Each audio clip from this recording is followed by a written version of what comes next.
ओम नमो भगवते वासुदेवाय नमः।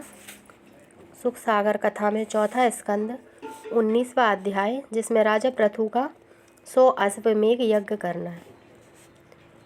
मैत्रेय जी ने विदुर से कहा कि जब सब राजा प्रजा से आनंद से रहने लगी, तब राजा ने ऋषिश्वरों और ब्राह्मणों को बुलाकर 100 अश्वमेघ यज्ञ का संकल्प किया।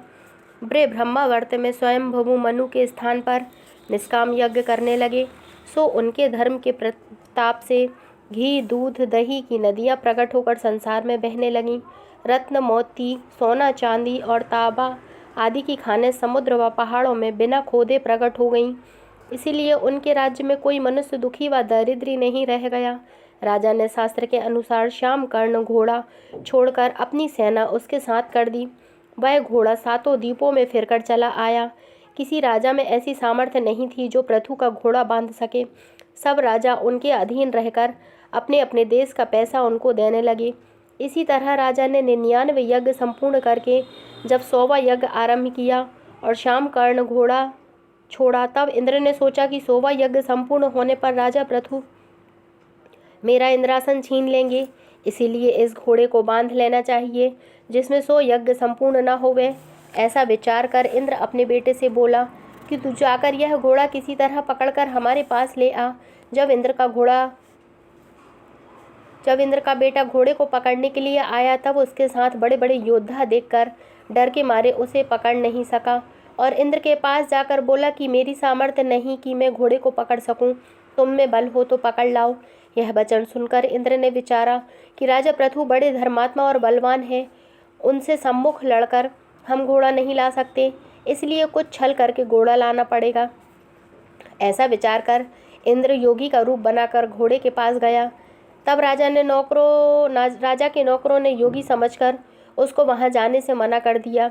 तब इंद्र उस घोड़े की बारा पकड़कर आकाश मार्ग से अपने लोक को ले चला। राजा के सैनिकों ने यह हाल देखकर राजा से जाकर कहा कि महाराज, एक मनुष्य योगी का रूप बनाकर घोड़े को आकाश में उड़ा ले गया है। यह वचन सुनते ही राजा ने ब्राह्मणों से पूछा कि तुम लोग अपनी ज्ञान दृष्टि से देखो, वह योगी कौन है जो हमारा घोड़ा ले गया। ब्राह्मणों ने दिव्य दृष्टि से देखकर कहा, हे राजन, तुम्हारा घोड़ा इंद्र इस डर से अपने लोक में लिए जाता है कि 100 यज्ञ संपूर्ण होने पर मेरा इंद्रासन छूट जाएगा। यह वचन सुनकर राजा बोले, मैं इंद्र लोक लेने की इच्छा नहीं रखता, परंतु इंद्र मेरा यज्ञ बंद कराना चाहता है, इसलिए घोड़ा अवश्य मंगवाना चाहिए। ब्राह्मणों से यह कहकर राजा ने अपने पुत्र विजितासु को आज्ञा दी कि तू अभी जाकर घोड़ा लेकर आ। राजा ने अत्रि मुनि को भी उसके साथ कर दिया। अत्रि मुनि और विजितासु जब इंद्रलोक के पास पहुँचे, तब इंद्र को घोड़ा लिए हुए जाते देखा। राजकुमार ने सरवंत नामक बाण धनुष पर धरकर जैसे चाहा कि इंद्र की छाती में मारे, वैसे ही इंद्र अपने प्राण के डर से घोड़ा वहीं छोड़कर अंतर ध्यान हो गया।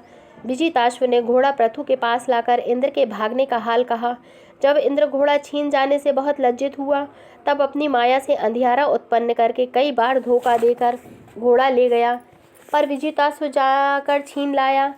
जब इंद्र ने कई बेर घोड़ा छीन लाने पर भी उसका चुराना न छोड़ा, तब राजा पृथु ने क्रोधवश होकर अपना धनुष बाण इंद्र को मारने के वास्ते उठाया। यज्ञ कराने वाले ऋषिश्वर ने राजा को समझाया कि हे पृथ्वीनाथ, तुमने अश्वमेघ यज्ञ का संकल्प लिया है, क्रोध करने से संकल्प में विघ्न होगा।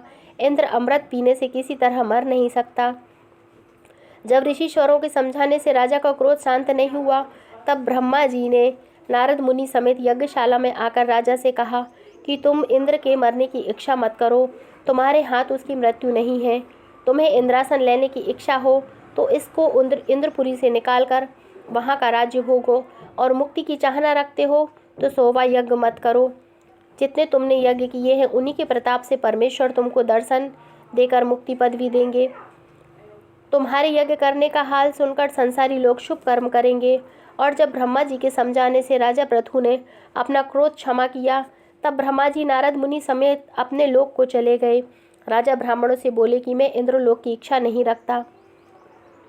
99 यज्ञ अच्छी तरह संपूर्ण हुए, एक यज्ञ बाकी है, वह मैं नहीं करूँगा। पूर्ण आहुति अग्निकुंड में डाल दो। जैसे ऋषिश्वरों ने मंत्र पढ़कर पूर्ण आहुति किया। वैसे ब्रह्मा ने नारायण जी के पास जाकर कहा, महाराज, इंद्र के सामने दूसरा कोई सो यज्ञ नहीं कर सकता, पर राजा परम भक्त पृथु का संकल्प झूठा न होना चाहिए। आप संसार के मालिक हैं, जैसा उचित हो वैसा कीजिए। यह वचन सुनते ही परमेश्वर त्रिलोकीनाथ ब्रह्मा और इंद्र को अपने साथ गरुड़ पर बैठाकर पूर्ण आहुति डालने के समय पृथु की यज्ञशाला में पधारे। उन्हें देखते ही राजा पृथु, सब ब्राह्मण और ऋषीश्वर खड़े होकर वैकुंठ नाथ को दंडवत करके स्तुति करने लगे। इति श्री 19वां अध्याय समाप्त। 20वां अध्याय, जिसमें राजा पृथु का सब राजाओं को अपने मकान पर बुलाने के बारे में बताया गया है। शुकदेव जी ने कहा, हे परीक्षित, नारायण जी राजा पृथु की स्तुति करने से प्रसन्न होकर बोले, हे राजा, तुम्हारे 100 यज्ञ संपूर्ण हुए।